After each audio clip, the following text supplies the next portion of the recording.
Now we are going to another important theorem, that is existence of primitive root mod 2p power alpha. Existence of primitive root mod 2p power alpha.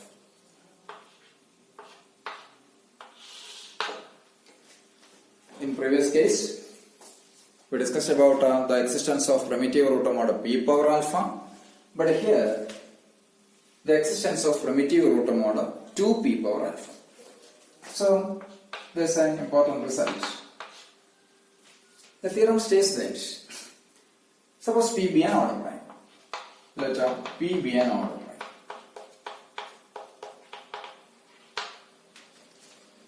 For alpha greater than or equals to,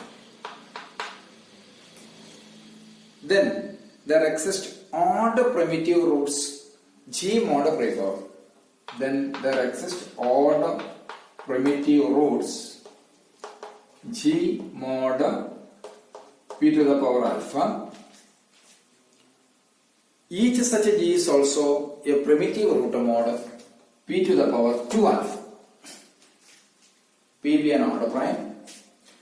For alpha greater than or equals 1, let p be an order prime. For alpha greater than or equals 1, there exists an odd primitive root g mod p power alpha. Then each such g, there exists odd primitive roots. There exists odd primitive roots g mod p power alpha. Then each such g is also a primitive root mod 2p power alpha. That's the requirement. So, proof is, what is g? Suppose g be a, let g be a primitive root mod p power alpha. Why? Because there exists odd primitive root mod g mod p power alpha. Since p be an order prime, so let g be a primitive root mod p to the power alpha. That means g to the power p minus 1 or g to the power g to the power phi of p power alpha complements one mod that when alpha greater than or equals 1. Okay. So, if g be a primitive root mod p power alpha, then what about g plus p? G plus p be also a primitive root mod p power alpha. Why? When g is even, g plus p is always odd. So, the hypothesis, there exist odd primitive roots. If g is odd, nothing to show. There is nothing to say. If g is even, suppose g is even, then g plus p is odd. When g is a primitive root mod p power alpha, do you say that g plus p is also a primitive root mod p power alpha? For that, what is g plus p? Consider this g mod as g be a primitive root mod p power alpha means, what is g to the power phi of p power alpha? G to the power phi of p power alpha complements to 1 mod p power alpha. Why? Because of this definition. That is g be a primitive root mod p power alpha, then g to the power phi of p power alpha complements to 1 mod p power alpha. Agree? Now, when g is odd, nothing to say. There is nothing to say. When g is even, then we have our requirement is the existence of odd primitive root. Then if g is even, g plus p is odd. Why? Because p is odd. So, do you say that this g plus p is also a primitive root mod p power alpha? For that, consider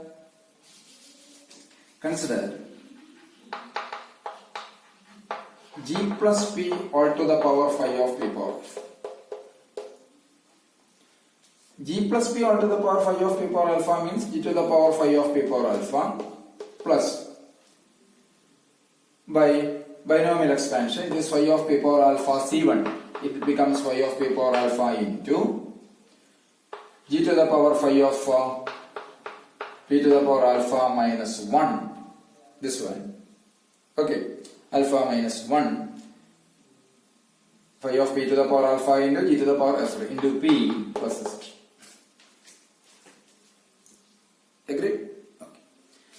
So that equals g to the power phi of p to the power alpha plus it is k into p to the power alpha. Why? What is phi of p to the power alpha? It is this term. Consider the second term. The second term is phi of p to the power alpha means it is p to the power alpha minus 1 into p minus 1. We know that. Why? Because phi is an Euler torsion function. So phi of p to the power alpha is p to the power alpha minus p to the power alpha minus 1. That is p to the power alpha minus 1 into p minus 1 into there is a p. Okay. So it is p to the power alpha into p minus 1. Enough. Means all the term except the first consists of the term p power alpha. The next term is again phi of p power alpha minus 1, but there is p square. So again there is p power alpha and so on. So all the term in this expansion except the first consists of p power alpha. So that expansion may be written as equals g to the power phi of p power alpha plus k into p to the power alpha. That means which is congruent to g to the power phi of p to the power alpha mod p power alpha. Okay, but g to the power phi of p power alpha is congruent to 1 mod p power alpha. So by transitive relation, it is congruent 1 mod p power alpha. So finally, g plus p all to the power phi of p power alpha which congruent to 1 mod p power alpha. That means if g be the primitive root mod p power alpha, then for any order prime p, g plus p is also an order primitive root mod p power alpha. When g is even. When g is odd, nothing to say. When g is even, then if g be the primitive root mod p power alpha, then g plus p is also a primitive root mod p power alpha. Okay. Now, so g plus p. Now also we know that g plus p be a primitive root mod p power alpha, either g or g plus p is odd. Let g be an odd primitive root mod p power alpha.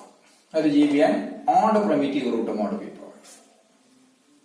Enough, that's our next assumption. And let f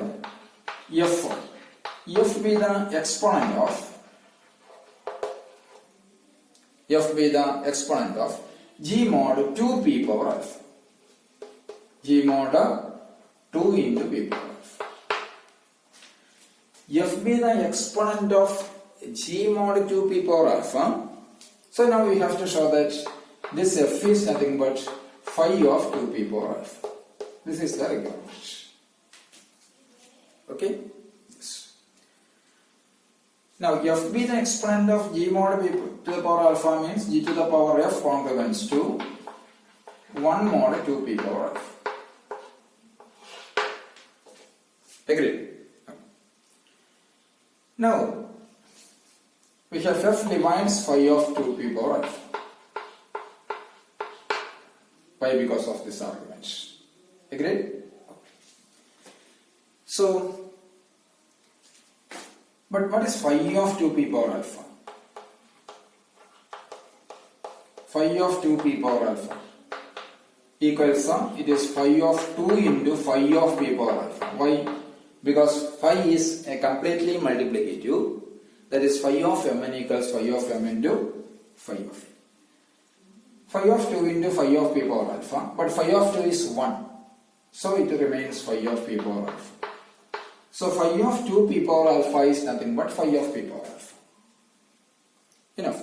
So this gives f divides phi of p power alpha.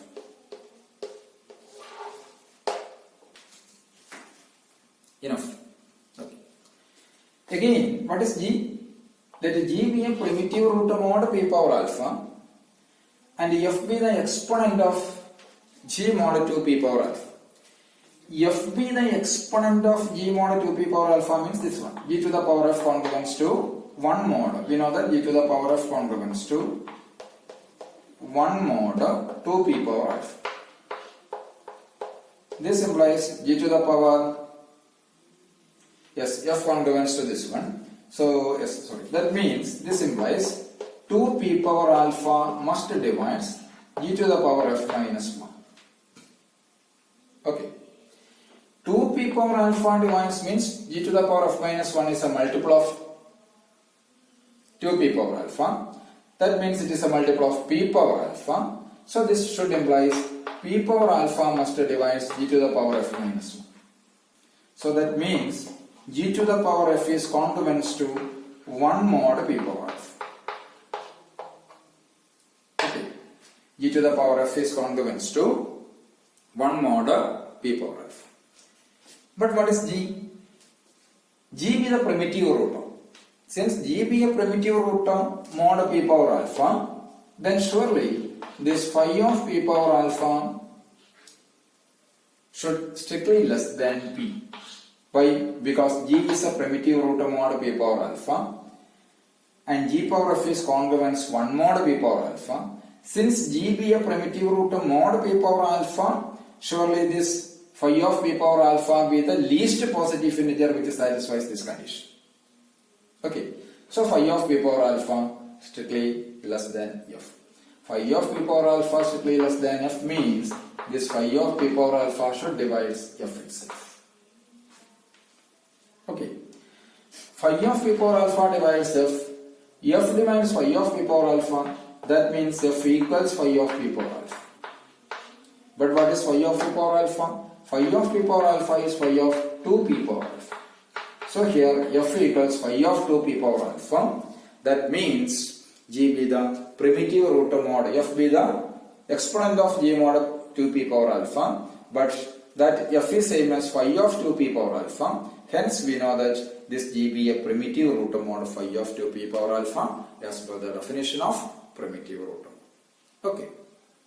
So this is the existence of primitive root term mod 2p power alpha. So here we were discussing about the existence of primitive root term mod p power alpha and the existence of primitive root term mod 2p power alpha. Moreover, there does not exist g primitive root term mod p, that is g to the power phi of p power alpha is always in congruence 1 mod p power alpha minus 1. Agree? So these are the important results regarding the primitive root term mod p power alpha and 2p power alpha. The existence of primitive root term mod p power alpha and existence of primitive root term mod 2p power alpha already established here. Okay, thank you.